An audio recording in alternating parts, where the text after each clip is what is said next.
که څه هم پاکستان کې د افغان کډوالو د نیولو او جبري ایستلو موضوع کومه تازه خبره نه ده او پاکستاني پولیسو له اوږدې مودې راهیسې د افغان کډوالو د ځورولو لړۍ له پخوا روانه ساتلې ده، خو پاکستان کې میشت افغان کډوال وایي په دغه هیواد کې د پولیسو له لوري په جبري ډول پرته له کومې پلمې افغانان تر نیولو وروسته بندخونو ته اچول کیږي. اوسه پورې افغان مهاجرین په بند سلاسل کې دي، د خلاصېدو هیڅ طریقه نه کیږي او نه شوې ده. حالانکه افغان مهاجرین د وکیلانو په توسط سره ضمانتنامې جمع کوي خو هیچ نتیجه تر اوسه پورې نه ده ورکړې.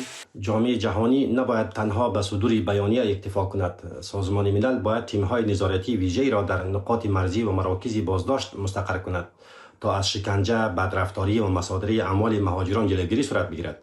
از سوی دیگر تنها راه پایدار ایجاد یک توافق منطقه‌ای است که در آن بازگشت مهاجران نه به صورت اخراج اجباری و شتاب زده بلکه به شکل تدریجی داوطلبانه و با حفظ کرامت انسانی تعریف شود. د کډوالو او راستنیدونکو چارو وزارت هم د پاکستاني رژیم دغه کړنې سخت اندېښمن کړي.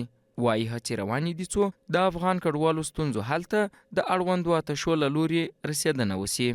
سلګونه افغانان له کورونو او کارځایونو نیول شوي او زندانونو ته اچول شوي دي. د جګړې غچ له عامو افغانانو او بېګناه مهاجرینو اخیستل نه یوازې له ټولو نړیوالو اصولو سره په ټکر کې دي بلکې د جګړې له اصولو سره هم په ټکر کې دي.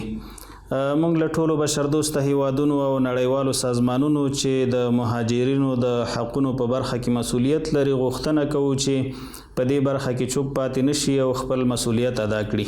د دغه وزارت ویان مفتي عبدالمطلب حقانی زیاتوي چې اسلامي امارت په ټولو هیوادونو کې د افغان کډوالو او اتباعو حقونو ته بشپړ ژمنتیا لري او پر نړیوالو بنسټونو غږ کوي چې خپل مسؤلیت دې په سمه توګه ادا کړي.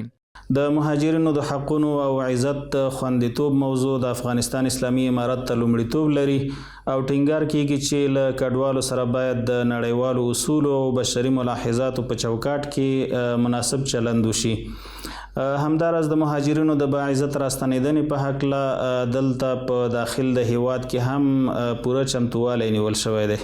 پاکستان کې دا مهال میلیونونه افغانان ژوند کوي چې ډیری د پخوانیو جګړو او اقتصادي ستونزو له امله دې هیواد ته کډه سوي دي، خو په وروستیو کلونو کې د پاکستان حکومت له لوري د افغان کډوالو د نیولو او جبري ایستلو لړۍ چټکه سوې ده.